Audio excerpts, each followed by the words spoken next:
It's so grounded in God. You hear the word of the Lord say, you can never fall. Amen. You shall never fall if you do the things that Peter is describing to us. Now, if we would look at the 3rd verse, it says, and Peter is writing, it is a time, it is guidance for growing Christians. This is a time when the people had dispersed. And just to pick up from where we left off on last week when we began to talk about how God desires to bless us. And really what amazes me and what makes me fall in love with God over and over again is when I understand and I come to realize everything that I need to walk this walk, everything that you and I need to live this life, has already been given. It's already been secured. It is a time when you think, people may wonder, people may say, well, you see what the world is doing. And I said this in our Christian training on this morning. When you see what all that is happening in the world, sometimes people thought maybe, well, what is God going to do? God, you see all that is going on. What are you going to do? You see what the devil is doing, but what are you going to do? I got news for you. He has done everything that he's going to do.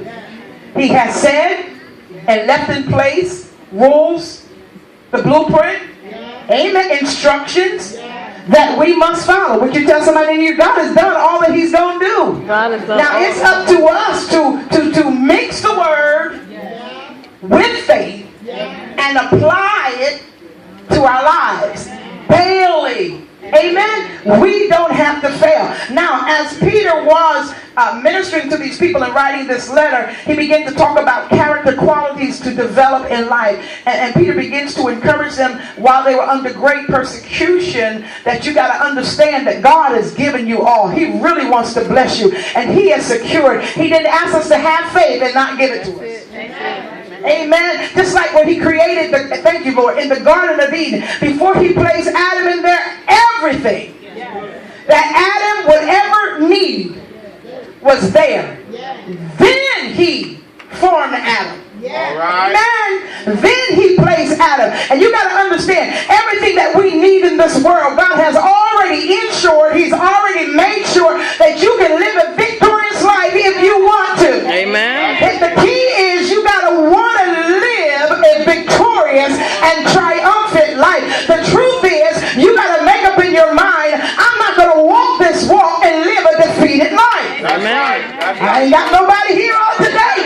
You got to want to be victorious. He's a keeper to those who want to be, because you can go against. It's not wise.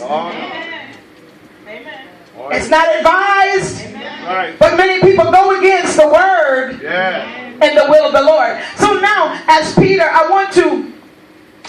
is writing, Peter is now trying to instruct the people because there were false teachers that had risen up in the church. All right. And they were causing people to doubt and turn away from Christianity. It takes me all the way back to the garden. Whenever the enemy shows up, he shows up to deceive. That's right. As I was waking out of my sleep on this morning, the Lord began to share this with me, and I had to get my iPad and write it down. And what God simply said to me, he said, Karen, the enemy, tell my people, the enemy technically does not have the right nor the power to overthrow my people. Amen. Technically, he doesn't have the power to defeat you. That's right.